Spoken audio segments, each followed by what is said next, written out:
Welcome to another edition of The Voice of Viet Vegas. Today we have a very special guest, Nevada Assembly Tom Roberts, who is here with us. He also a candidate for sheriff for Clark County. Welcome to the set, Mr. Roberts. Pleasure to having you on this episode. Well, thank you, Tuan. I appreciate you having me, and I appreciate the audience tuning in today. My background is, I entered the United States Air Force at 19 and went in and became a law enforcement specialist. And my first base was in Biloxi, Mississippi, which is where I met my wife, who was also active duty military. We went to Turkey for a couple of years, then came to Nevada, which is what brought me here. And because of my law enforcement background in the military, I wanted to always be in civilian law enforcement. So in 1993, I joined the Metropolitan Police Department and worked there for 24 years and almost 25 years. And during my time there, I rose to the rank of assistant sheriff. I retired in January 2018, ran for the Nevada Assembly, as you mentioned earlier. It was an opportunity for me to continue to give back to my community. So I've served almost 2 terms there. I'm on my second term. And with Sheriff Lombardo moving on to run for the governor's ship, it's an opportunity for me to get back into law enforcement. It's what I love. I love this community, and I think I have a lot left to give. I have two children. One is a police officer. My oldest son is a police officer in the Metropolitan Police Department. My youngest son just graduated UNLV with a business major. He's an entrepreneur trying to figure his way out.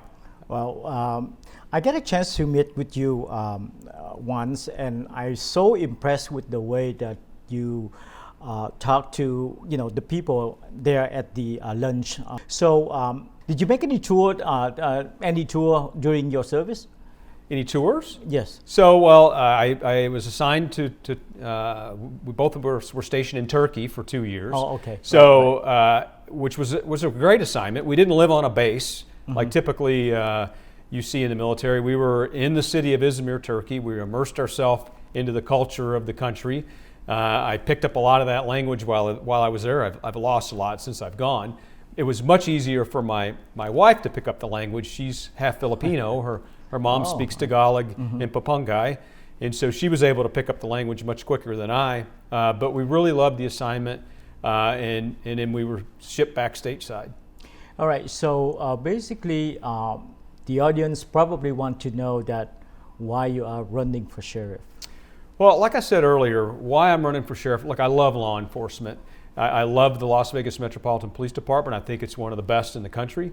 I think we do a great job in community policing. I think we do a great job in dealing with violent crime. I think we can make some improvements in some of our services for police services in some of our communities, in our residential areas. I think we're struggling now with burglaries and some petty crimes. But really, my motivation is I still have a lot left to give. I think I've been groomed for this job my entire life. And it's an opportunity to me to continue to give back to the community I love. Well, comparing to other forces throughout the country, the police department here in Clark County, we are very fortunate to have a police force that working with the people in the community.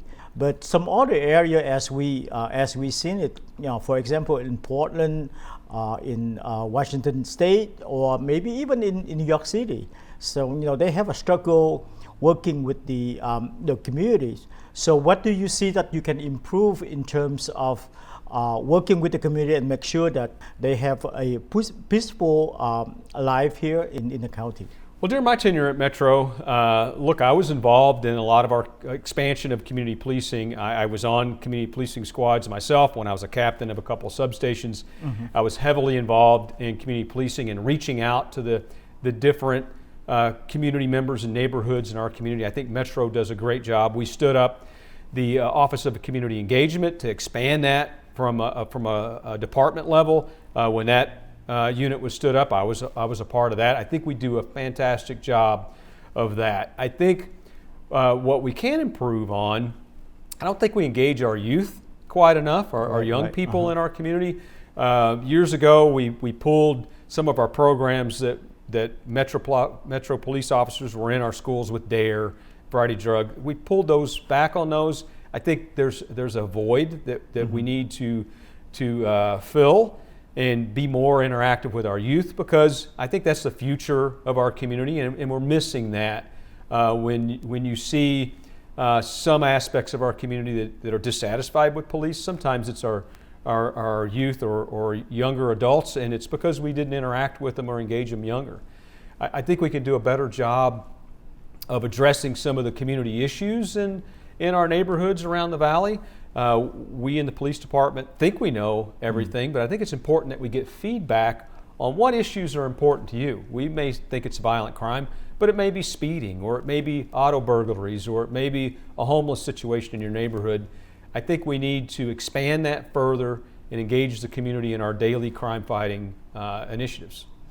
Another issue that I think that recently that you have a very restrained budgets, and with the current situations now, do you think that if you get elected to a sheriff of the Clark County, do you think that the current budget that you'll be able to live with it? Well, look, you're 80-something% of your budget in policing is your workforce, right? And so you're always going to have incremental increases to that. So at some point, you're going to have to increase your budget to correspond with those personnel cost increases. And as our valley grows, we have that optimum police officer ratio of 2 per 1,000 residents. I think it's important that we maintain that. So if our population grows, I believe you're going to have to grow the budget proportionately to keep up with that growth. So I would evaluate that and move the budget in that direction as we go. We are very fortunate here that we have the support of our taxpayers in our community that support the police department, and I think that those members would continue as long as they see police officers in black and whites in their neighborhood deterring and preventing crime. Yeah, we have a big event in our church just recently, and I have a chance to talk to some police officers who came to the event, and one impressed me the most is that they really like a regular person on the street. They are very friendly, and I think that's not you don't see that in many other places in the country though. One of the things that they mentioned is that they have some hard time trying to recruit new police officer.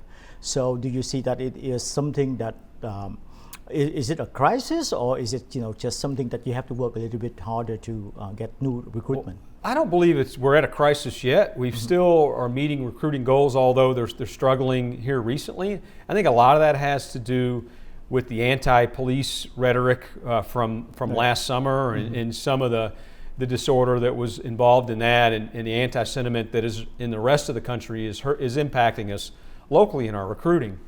I think we need to do a better job of telling the public that, hey, we're not those other police departments. We don't police that way. And to your point, your interactions, look, we're friendly. We recruit people from our community. They're part of our community. We're not an occupying force. We're a peacekeeping force. That we want to be defenders and protect the community. And I think we need to send that message, continue that message, engage our youth so that when they become age, or there's people out there that want to be a police officer, not discouraged by the rhetoric that's pushed on TV, and they have facts within their hands that they can make a decision and join the Metropolitan Police Department.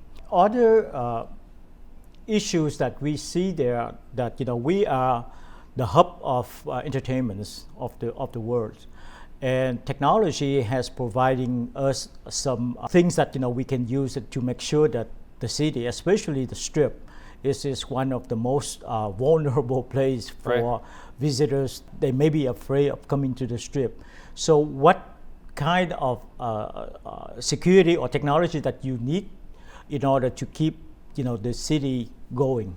So during my tenure at Metro, we employed and brought in a lot of technology. ShotSpotter, which is a gunfire detection program that we use in our residential areas, but we really don't have it on the Strip. I started the Real-Time Crime Center, which utilizes cameras and a variety of technology, license plate readers and things like that to combat crime on the Strip.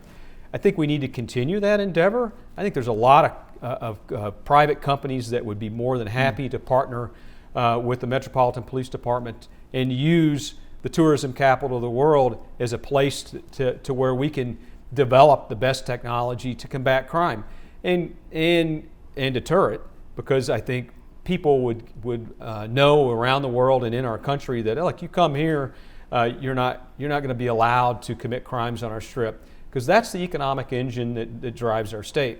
You know, my top priority is to make this the safest community in America. That starts in our neighborhoods with protecting our elderly and our children, but also the Strip, which is the economic, our tourist corridor, the Strip and downtown, and the tourism that drives our economy. Right. Several years ago, that Chinatown is probably one of the places that they get a lot of breaking up the car, they go in and stealing things. But I think since that we put up the cameras, right, and I think the whole neighborhood of the Spring Mountain areas that has been keeping those little incidents not occurring again. Yeah. So in the futures, there is other segments of the city that probably need that. How do you prepare to installing all the cameras throughout the county? So when I was a patrol chief and an assistant sheriff, we came up with one mobile crime camera, and maybe you've seen them. They're black and white. They have the police emblem on the side. They have flashing lights on them. And when we would put those in a high crime area, when we would put those in a high crime area, it would change the dynamic of the neighborhood, just like you mentioned in Chinatown. Right. So we expanded those. We have, I don't know, almost 20 mobile crime cameras now that we put in our high crime areas, and then we put permanent ones in some of the areas that we want to maintain, like the Strip, Chinatown there on Spring Mountain, downtown, a variety of areas.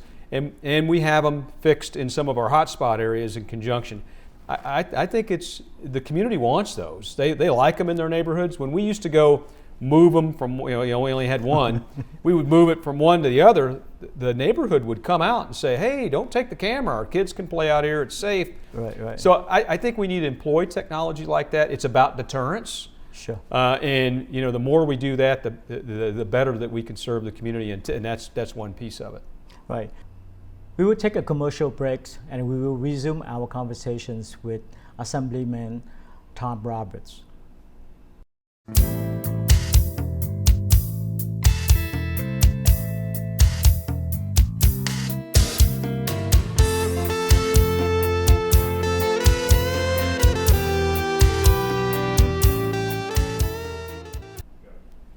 Welcome back. Mr. Roberts, you were an assistant sheriff for some time. Could you tell us what have you accomplished during your tenure as an assistant sheriff? Well, while I was assistant sheriff, we talked on the last segment a little bit about the expansion of the Real-Time Crime Center, right?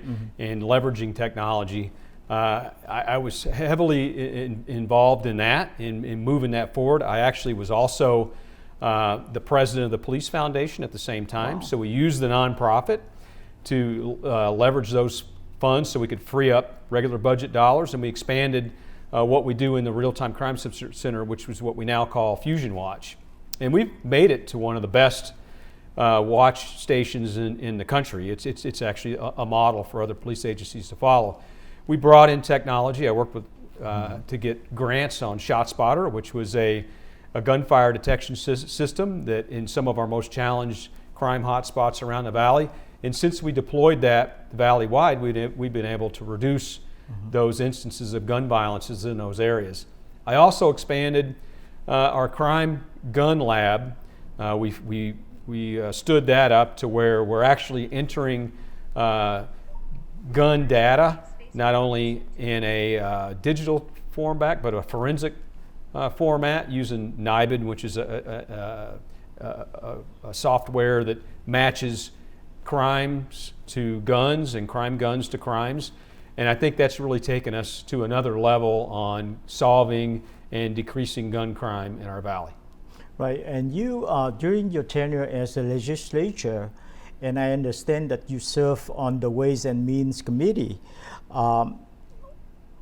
As an assemblyman for the state, what have you seen need to be changed in terms of helping the police force here in Nevada? Well, look, during the last session, I can speak on a state level. Look, there was an effort. There was this defund the police rhetoric that was out there. Because of my relationship in the legislature and my former position as an assistant sheriff on Metro, we were able to keep that at bay, right? So you didn't see legislators, or that was not the dialogue at the state legislature, was to pull money away from the police. In actuality, this last session, earlier this year in 2021, we actually increased the police budget for Nevada Highway Patrol, the Department of Public Safety. We actually put more money, increased salaries, more equipment to fund those organizations. So I think that's important, that we continue to have those conversations, that public safety is important, and funding those agencies properly are important as well. Doesn't mean we can't invest money in other aspects of our society that needs it. Mental health is an issue that has been an issue and a challenge for our state forever. Homelessness is another one. Those are things that I think we as a community and a state need to invest in. We have a lot of American Rescue dollars that were presented by the federal government. I think we can move the needle on those two items if we invest that money properly there. That way the public isn't attacking public safety dollars. Right. You are on both sides of the fence as a police force, and you also be part of the legislature. So you have some experience of how to run the police force. Yes. If you get elected, what would you tell the audience that the most concern that you have in terms of make sure that the security of the area is the top priority for you? Well, top priority is making Las Vegas the safest community in America. I think that vision, which is the current vision of the police department, is important. That it's something that we should continue to strive for, to reduce crime, not only violent crime, but day-to-day property crimes and things like that plague our community. I think those are top priorities issues. I think my legislative background and the relationships that I've built over the years on both sides of the aisle give me an opportunity to sell that message. Right. and support the police department and be there not only financially, but in criminal laws and things like that assist us in doing our job. I think we have some challenges in the rest of the criminal justice system that we could make improvements on, in the judicial system, the timeliness of some of the criminal cases, some of those issues. I think my relationship will go a long way in all of those venues based on my past experience and the relationships I developed. Well, the law enforcement has a tough job. One of the things is that when you have a crime, and especially as an Asian person, most of us, they wouldn't come forward and tell you exactly what's going on. So how do you combat with that and encourage, if you have some incident or something that's going on, how would you tell the victims come forward? Well, look, you shouldn't fear the police. Nobody should fear the police. We're here, or I'm here to serve you. And if you have a problem in your community and we don't know about it, then we can't address it, right? And sometimes I think you got to think of, well, okay, it's not a big issue for me personally, but what about the next person, right? Mm-hmm. That person that victimized you, if they're not stopped or whatever, or it's not addressed, they may go victimize others, right? And if you have a bunch of people that aren't telling us what the problems are, then we're going to think everything in your neighborhood or in your part of town is good, and we're not going to police there. It's important to give us feedback on what we need to do, what we're not doing, and what we can do better. We need that feedback because ultimately we serve you. Right. Tell the audience that why they should vote for you. People should choose you instead of other candidates. Well, look, I've got 34 years of law enforcement experience between the military and the police department, and I have the highest level of police certification in the state, the executive level. I've got a bachelor's degree, I have a master's degree. I've gone to some professional educations with major city chiefs to prepare me to be a police chief. And I've been part of the executive staff at Metro for over 10 years in a leadership role of a variety of different forms. But I think what takes me one step further is I was able to step back from the police department and in my legislative role really take an outside-in look at how we do things and what we can do better, develop those relationships. I've worked on budgets that were quite a bit larger than Metro's budget. I've dealt with a lot of issues that are a little more complex than what Metro has in running the organization. And I think that is a difference between me and other candidates. I really care about this community. I care about the direction that it goes, and I truly am collaborative in my approach. And I believe that that's what makes me the best and our organization the best, is that we listen to the community, we work with them. You have to have weigh-in to have buy-in, and I think that's what drives me, and that's why I think I'll be a better sheriff. If my audience like what they hear from you, how do they get in touch with your campaign, and how would they, if they wanted to volunteer, how do they get in touch with you? So you can visit my website at robertsforsheriff.com, and that's ROBERTS. The 4 is FOR. Sheriff is spelled out as well, .com. Mm-hmm. You have my contact information. You can actually email me, or you can call me. My phone number's on there. I answer it. I don't have a staff to do that. I think it's important that I be accessible to people, as I am with my constituents now. So you can reach out to me directly, and I would be more than happy to talk to you and discuss how you can help, and or if you have any questions. A couple of last questions though. What is your level of comfort in terms of getting elected? Well, look, I've been elected twice, right? And even though you do two things, right, when you run for office, you either run unopposed or you run scared, right? Uh-huh. And so you have to be cognizant that there's other people out there, and you put forth the best campaign that you can, and you run the best you can, and then on election day you find the results. You really never know until the day of on how you're going to come out. So I think my chances are just as good as anyone else's. Right. I understand that you probably have to go through primary, but for some reason that if your opponents is getting selected, would you support him? So in the primary, it's nonpartisan, right? It's a nonpartisan race. In nonpartisan races, if somebody gets 50% plus one vote, okay. Gotcha. then they win outright. Right. If you don't, the top two go forward, right? Uh-huh. So depending on who emerges on the other side, if that's the end of the election, obviously the people have spoken, and I would support their choice. Right? If I'm not one of the top two that moves on, I'd have to see who those two people are, and then I'd support the person that I believe would be best for the job. So educate me a little bit about that. So another word is, right now, how many candidates that you have to compete with? So there are two other candidates, so 3 total that are in the race. So the top 2 going to be going to the general election.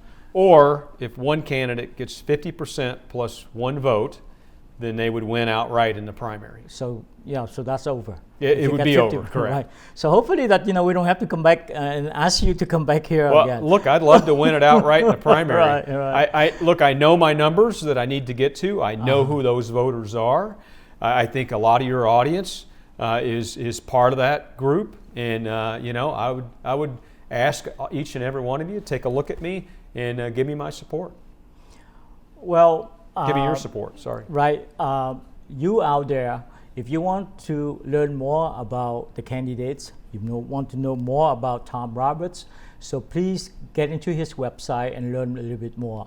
And of course, that like any other elections, they will need help.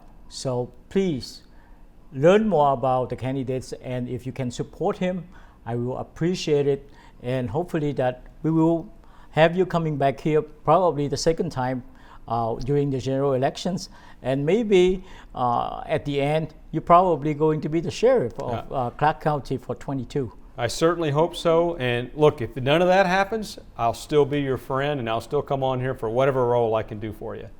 Thank you so much. I appreciate that. Again, thank you so much for follow our channel, The Voice of Viet Vegas. And if you have any questions, please, if you cannot get in touch with his Cam, you can contact The Voice of Viet Vegas as you usually would. I hope that you're going to have some information regarding the candidate, and I ask you to support Tom Roberts for Sheriff of Clark County. Thank you so much. Have a peaceful day, and I look forward to see you on the next episode. Thank you. Thank you.